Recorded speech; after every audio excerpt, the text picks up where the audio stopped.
very good, solid performance. Yeah, good tempos all the way through, and just good, solid bike band playing. It was very tight, and yeah, I quite liked that. It was good. Good sound. George is not a man that normally says I quite like that. So that's big praise indeed. I think definitely it has put a smile on his face today. Alan, what do you think? Yeah, the march was just okay. It was a march. Let's face it, Marlene, all of these bands can play good marches. You know, that's if they can't get that right to start the performance off, there's something wrong. So usually they dominate on that. I particularly liked the Strathspey again. The Isle of Ball was the name of that Strathspey, and it's a very difficult tune to play well, but they did play it very well indeed. The tempo was right, the execution was just spot on.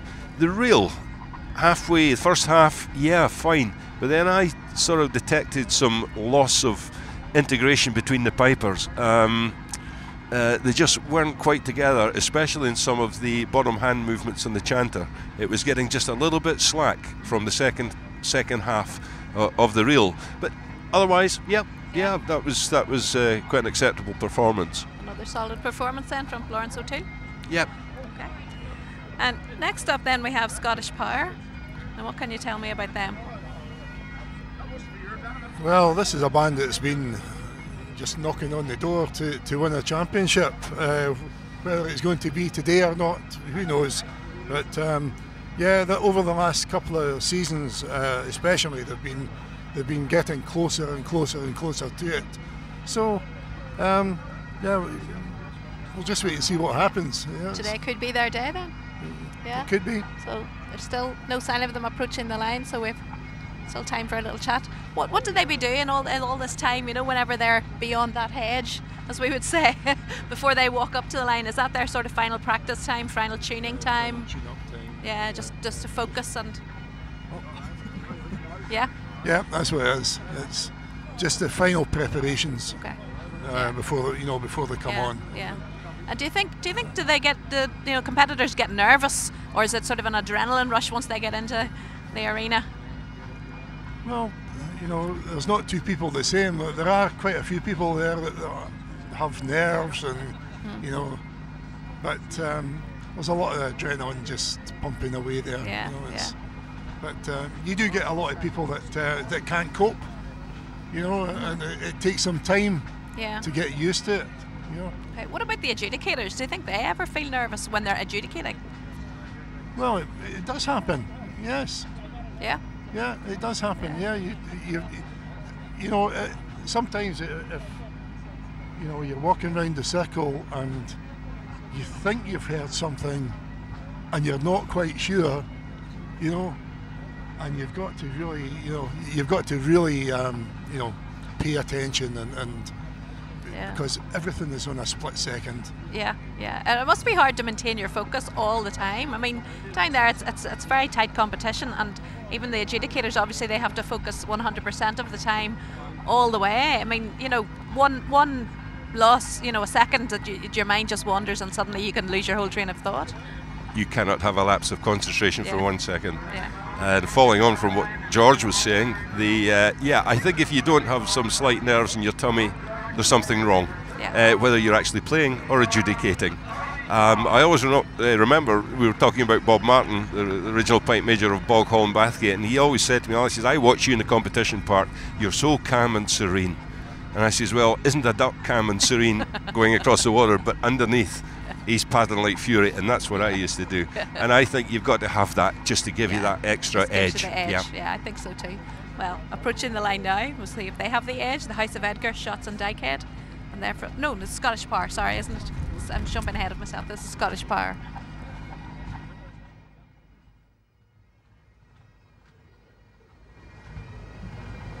And the band is on their number one set, the Conundrum, Tulloch Castle and Pretty Mine.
the difference then between a good, solid performance and a good performance? Well, that was a very good performance. that's the best we've heard today, without a doubt. Yeah. What is it exactly? Explain to. A good attack. The sound was excellent. You know, and their tempos were good. Everybody knew what they were doing. One little criticism, I thought the bass drummer was maybe, what's the word? He's just a bit too strict, you know, in time where it could have sort of, he didn't play music on the bass drum. Okay. You know, I felt it was just a wee bit too strict. You know, I thought that there should be something to have a guide between the sides and the pipe core, and that didn't happen at times. Yeah. What do you think, Alan? From the first 3 pace rolls from the drummers right through to the very end, that to me was the complete performance. There was very little to pick out of that, which wasn't up to scratch. That was really good. A very, very solid performance. I liked the clarity of the finger work from the pipers. The sound, as you said, George, that was extremely good, and it held all the way through the performance. And you know, today we've heard some good sounds to start with, and then fading away, mainly down to the weather. But they held on to that. Yeah. That was good quality playing. Okay, so when George said before they played that, you know, they're knocking on the door of success, and maybe this could be the day, then maybe this could be their day indeed. Yeah, well, let's hope so for them. Tell me about, you know, I know the pipe majors, obviously they're the chief, you know, in terms of the band. It's the main man, and the lead drummer, it would be the lead, he would be the main man in terms of, or woman in terms of the drums. But how closely do they have to work with each other?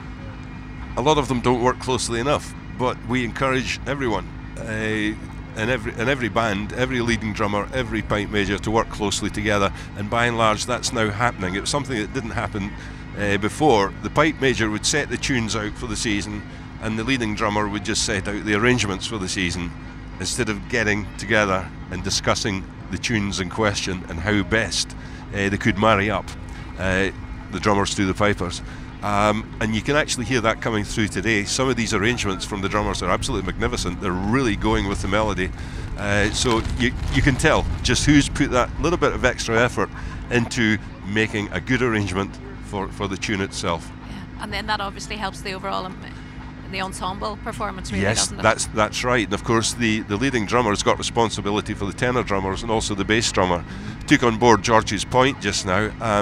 The guy could have been just a little bit, I think, free with his with his striking on the drum. It was just a bit, I would say, over controlled on it. It turned out not to be too tuneful in the end. But having said that, didn't have a huge still forgive him. Detraction from the actual performance.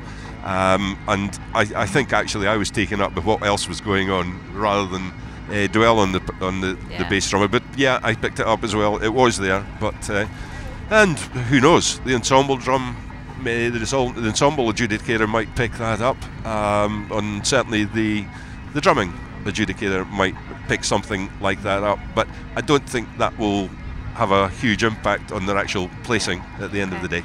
So tell me, if in case there's people watching maybe for the first time that have just tuned in and aren't familiar with the marking processes, how does the adjudication actually work? Because you can have awards, you know, some bands come away with it, you know, top marks for drum corps, some for pipes, and then some for overall. So how does that work? Yes, each judge, and there are 4 judges. You've got 2 piping judges in the arena, you have a drumming judge, and you also have an ensemble judge.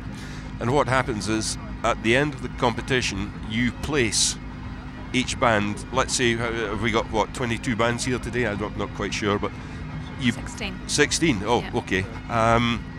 You place them 1 to 16 in your order of preference, okay. And then all the placings are averaged out together.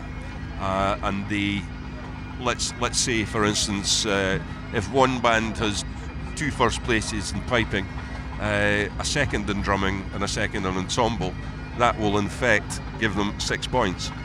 And if that is the lowest score in the day, then that's fine. Quite often you can have some variances between some of the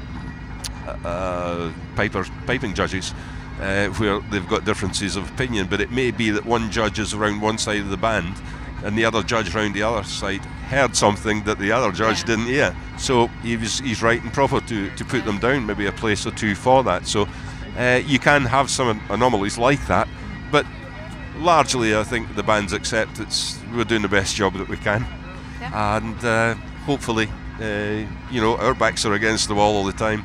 We only have one band at the end of the day who thinks that the judges are marvellous. Honestly, I must admit, I'm one of these guys. I like to give every one of them a prize if I could. And certainly today, the standard has been really, really good. Well, the weather certainly hasn't dampened the playing spirits, that's for sure. No, it hasn't. No, it hasn't. Nor the crowd, to be honest. I mean, it's a good crowd here. They've just put their umbrellas up and soldiered on. I was actually a little concerned earlier on. There wasn't too many people about, but it was really swelled now. Oh, it has, and that's absolutely fantastic to see that. Yeah, that's right. So I think we have another band. No, not ready. Oh, they're not playing. Okay. Okay. Well, I think we're going to run a DVD here and give us a break. It's of Alicia Dixon, who's a drum major champion. Alicia Dixon, you are currently British champion, currently world champion, currently champion of champions, and you've just been competing today. How did it go for you? Today didn't go too bad, thank you. Had to stutter stuff up and down the pitch. You obviously enjoy competing. You've been competing from you were a little girl? Yes, from I was about 11 I've been competing, so I'm coming 25, so it's a good number of years.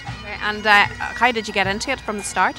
I'm actually from a marching band's background, so I play the accordion, and I wanted to do drum major in the accordion band, but I wasn't very good, so I went to drum major class in Beaver, and then that's where I started to learn the skill of drum majoring. And then from that, they kind of roped me into coming and competing with pipe bands, and now I've been here ever since. Okay. And how does it feel when you actually win a championship? There's lots of emotions going on. The first thing is to phone home and tell people what you've got and things like that. There's a rush of adrenaline pumping and an excitement to hear if you're actually going to win it or you're not, and there's a sense of achievement when you actually do lift a title. It's obviously a very well disciplined hobby, and I mean, watching the people out there this afternoon, I mean, they're all very, very disciplined. Is it hard to keep your concentration when you're actually on the field? I suppose the older you get and more experience you get in the hobby, you do learn to concentrate. You're in that little zone, as people would talk about. So you're in your own wee bubble and you're working away doing your thing that you practice week in, week out. Everybody's very well disciplined. It is a very disciplined hobby. You need to practice a lot and concentrate a lot, and even your presentation. I mean, it's very nitpicky about how they adjudicate you on your overall look and appearance, and also your performance on the day. So in terms of the appearance, what are they looking for? The appearance, as I've got a bit of hair here, the appearance, we get judged for dress early in the morning. At majors it normally starts at 10 o'clock in the morning, so I think on Saturday it will be starting at 10. And you go in and you march in your line, and basically they judge you from the top right down to the bottom, so from your head to your toe, and they're looking for a clean uniform, that your socks are level, that your flashes are running straight and your laces are at the same level. Very nitpicky, but it has to be sheer perfection. Okay. And what about the calibre of competitors that we have in Northern Ireland today in general? Northern Ireland drum majors are the top in the world in my books. When they say bagpipes are from Scotland, yes, originally, but I think we carry the trophies to prove that we're also just as good. The drum majors here are brilliant. It's a really good, lively sport, and everybody is so welcoming and friendly. Yes, you compete against one another, and when you're in the arena, you're down to work. But outside the arena, you have banter and you've good crack and things like that. There's no cattiness or anything like that. It's good. It's a good sport. Alistair, you and Alan both have been world champions yourselves, and now you're both adjudicators. So could you tell me about the journey from being a competitor to becoming an adjudicator? The journey has been quite a long one, and like both Alan and myself have been competing, or did compete, for a long time. I'll not just say how many years. but 20 plus anyway, put it like that. And yes, fortunate enough to have been world champion on 3 occasions, which certainly was a marvellous achievement for myself and also for Northern Ireland and for Northern Ireland Drum Majors. The transition over to the adjudicator side started whilst I was still competing. I attended the training course that was held with the RSPBA in Scotland, and eventually went through all the training sessions, got onto the panel, and I've been judging now for close on 10 years. And this year I'm delighted that I'm going off to the World Championships in a few weeks' time to adjudicate it in Glasgow. And it has been a good journey. Days like this can be slightly long at times, but we enjoy it. We've been there, and we like to give something back to some of the younger ones that are now coming forward and trying to fill what we have done before. Alan, what exactly are you looking for when you're adjudicating? Well, it's split into 3 categories. One is the dress, the uniform. They get points how well it's worn and if it's worn correctly. One is for marching and deportment. That's how neat they keep themselves, their drills, etc. And the other is flourish, which is the things they can do with their mace, like throwing it, putting it around their body. So there's 3 different categories in all. And what about the calibre of competition that you get here in Northern Ireland? But the standard of Northern Ireland Drum Majors is phenomenal. You know, they're in the last, I don't know how many years, they've always taken the world title. And as you can see today, from age 7 to, in fact, we have a drum major who's aged 80 today. So from 7 to 80, the standard is excellent. Okay, thank you.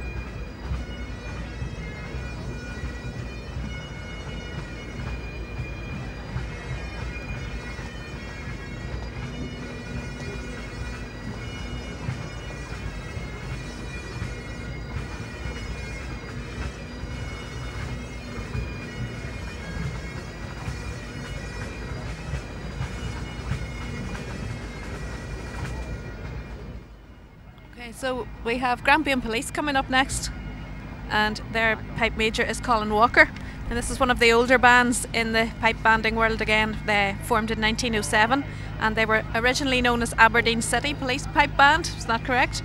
Okay, so what can you tell us about them, Alan?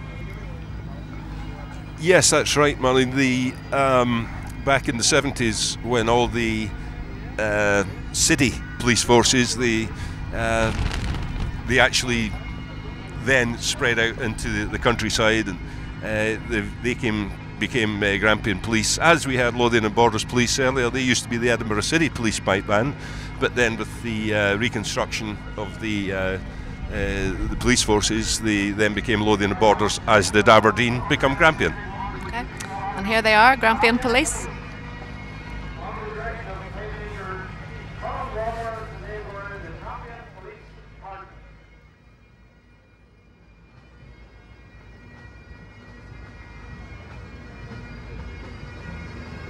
The band have drawn their number 2 set, Dougal McCall, Apple Cummers and Mrs McPherson of Inbran.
Quite disappointed actually. It was Alan and I nodded to each other there, and the march was so round. It lacked pointing. It was unmusical. The Strathspey was the same way, and the reel was just played. Well, let's get this finished. You know, it was a bad performance. Okay. Well, not a lot you can say about that. Yeah, it didn't do much for me at all either. Right from the very start, very little execution in the march. We get into the Strathspey, and it was noticeable that the side drummers weren't in time with the rest of the band, with the pipers, and that continued right through the reel. Actually, I actually questioned whether some of the drumming arrangements actually matched the tune. I was inclined to think for a moment, wait a minute, they're playing the wrong tune that the pipers are playing. But anyways, and is that back to what we were speaking about earlier, where the pipe major and the lead drummer really should work together? That's right. And again, we go back to the fact that it is March Strathspey reel, and perhaps this band isn't actually practicing their March Strathspey reel as often or as well as they should do. Yeah. Okay. Well, maybe it's a lesson that they need to learn. We'll see how the judges in the arena think. We're moving back to local band next, back to Northern Ireland for Seven Towers, and they're from Ballymena with the pipe major David Reid, and they're definitely one of the older bands as well. They've been on the go since 1927, and we're actually one of the founder bands of the Northern Ireland branch of the Royal Scottish Pipe Band Association. That's right, and they've just come up to Grade 1 this season also, along with Rivara from Northern Ireland, and a bit of a culture shock for them, I think, already. Because the standard between Grade 1 and the Grade 2, which they came from, is quite wide. So they're going to have to really pull out all the stops to make their way up through the Grade 1. And it's no easy task, but I'm sure they're all up for it, and they'll give it their best shot. Yeah. What about the size of the bands? Does it matter? You know, does it have to balance up with number of pipes, number of tenors, number of side drums? Yes, this is becoming particularly noticeable in this last few years, that the size of the bands is increasing, and indeed we've already seen down there that the bands are having some difficulty to fit into the ring that's already marked out, and bands comprising of 20 plus pipers